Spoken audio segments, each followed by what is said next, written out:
this morning. Good morning, Raywat. Good morning.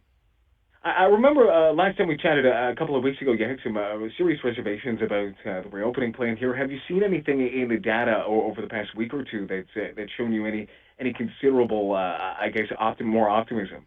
I've always been optimistic. I still am. That's true. That's bad choice of words. Yes. My hesitations have always been, let's not do things too early. Don't jump the gun. We haven't jumped the gun, so I haven't seen spikes in the numbers. In fact, we're on trend to get a lot of this wave done by the end of this month. But as I've been saying for a while, this has always been in the hands of the common citizen, you and me, whether or not this is either the last wave or the start of a fourth wave. It comes down to how responsible we're going to be as individuals. But the numbers are coming down fast. People are eager to get vaccinated. We're doing all the right things. So as I've been saying for a while, there are four things we have to do to avoid a fourth wave. We have to accelerate vaccination, especially second doses. We have to move up the timeline for getting that second dose. We have to prioritize second doses for hotspot areas, and we have to avoid opening things up too early. Looks like we're doing all those things, so I'm confident. And just in that kind of opening timeline, we did see a little bit of a floodgate open last night, at least here in Ottawa. The Byward Market, Elgin Street, lots of patios. We had the mayor on earlier today, and he kind of raised the caution of it's not necessarily people at restaurants and following the health guidelines that restaurants have to, but it's kind of people lining up and milling about. I know everybody is excited about this weekend, but do you have any concerns about that kind of large group gathering, maybe not necessarily happening in a direct setting? Yeah, of course. It's not an ideal scenario. And again, I want to be optimistic and say this is a one-off. People were just eager because the lockdown ended and they're rushing out to the patios. I'm hoping that as the days unfold, people will get some sense about them and remember to line up strategically, keeping their distance and wearing a mask if they can. I'm also cognizant of not blaming the restaurateurs for this. If you're a 19-year-old hostess, it's not your job to be muscling 200-pound men apart. You're not trained for that. You're not paid for it. So I'm hoping the citizens step up and do the responsible thing so that we can continue to keep these things open. Yeah, pandemic aside, I think we could say that on a normal night in the Byward Market as well. But just in terms of a couple of things, I want to talk about vaccines. But first is the Delta variant. I know there's been a lot of concerns about this. The UK, not necessarily seeing another wave, but seeing a spike in cases with the Delta variant being the dominant kind of force there. Are we seeing any kind of movement on its kind of presence here in Ontario? Yeah, it's the single growing thing that we perceive here. That's a clumsy phrase. We know it's more prevalent in some places of the province, like Peel and Toronto. We know that the percentage of new cases that are caused by something new is growing, and that something new is probably the Delta variant. We're not really screening for it as rigorously as we should. So that is the single biggest concern. Will that variant trigger an unwanted fourth wave? The good news, of course, is that the vaccines work well against it, particularly two doses. One dose, about 30% protection, two doses, up to 90%. With AstraZeneca, two doses, up to 60%, which is not nothing. That's actually pretty good. So we have a way forward. We just have to take that way forward. That means everyone's got to roll up their sleeves and get vaccinated as quickly as they can.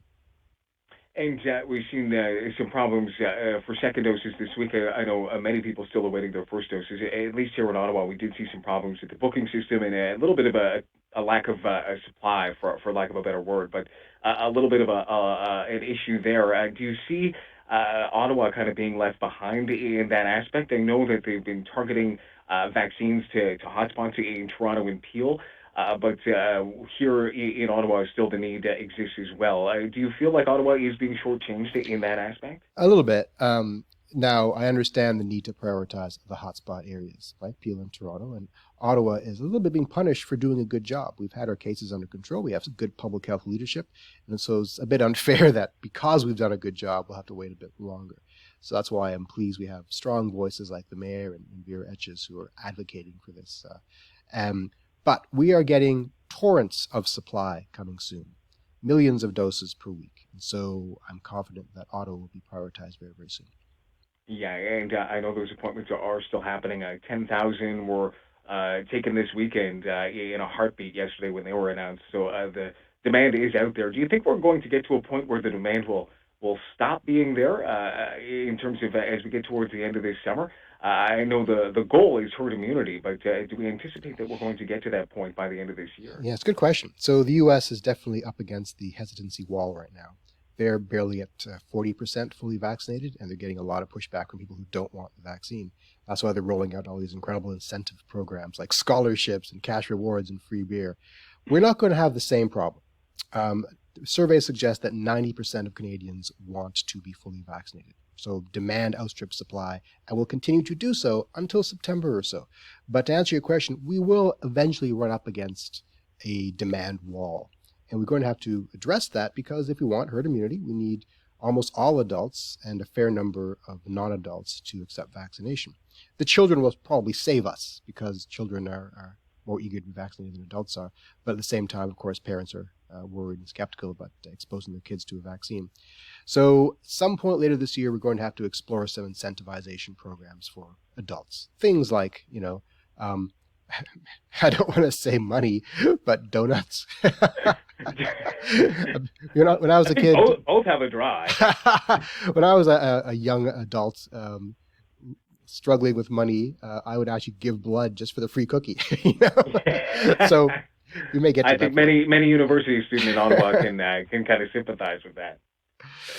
We are going to stop talking about supply over the course of the next few weeks, as you mentioned. We are going to get an influx. This isn't going to be a conversation in a month or so, but the kind of window that we've seen different vaccines been administered and kind of changed the guidance over the last little while.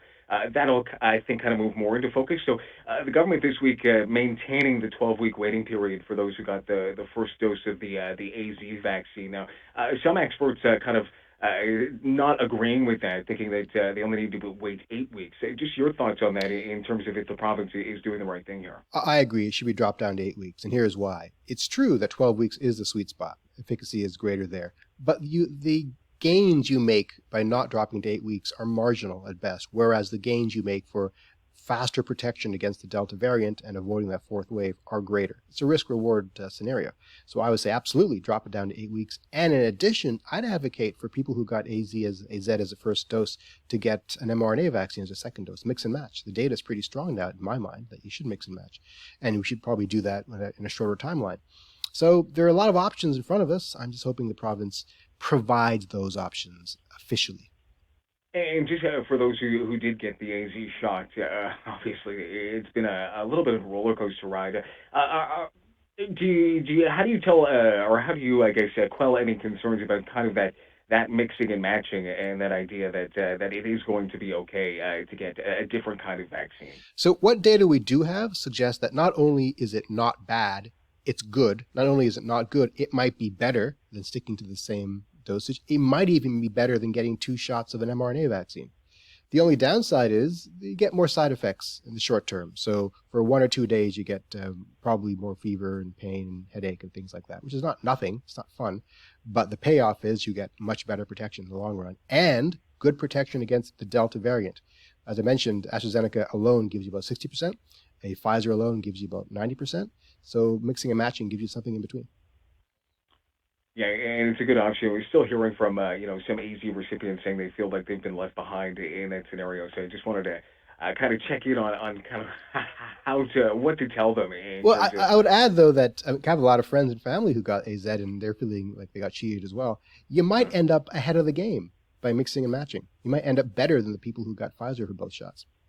Yeah, much happier to hear that, I'm sure. And just as we kind of continue to reopen for the course of this summer, more people are getting vaccinated. Just kind of looking post-pandemic, where do you see as the greatest need in terms of, our preparedness for public health? Dr. Kieran Moore was appointed the new Chief Medical Officer of Health this week.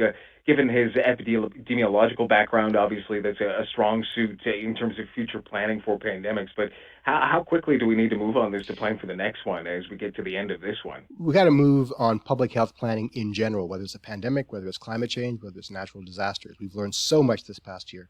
3 things come to mind right away. First, we need to improve surveillance. So that means looking out for new diseases and alerting the authorities when they pop up. All right, so we do this internationally and domestically. Second, we need to improve communication. I think we all agree that public health communication at the provincial and national level has been fairly atrocious in Canada. That needs to be streamlined. Third, we need to invest in science literacy across society. The amount of hesitancy, COVID denialism, vaccine denialism that we're experiencing is really slowing down our response. And it would really help if the population were better inoculated against bad ideas with proper science education. Three things we've got to work on immediately. And we'll all keep that in mind as we look towards the future here with some optimism. But Raywat Deonandan, thanks so much for your time today. I really appreciate it as always. Thank you.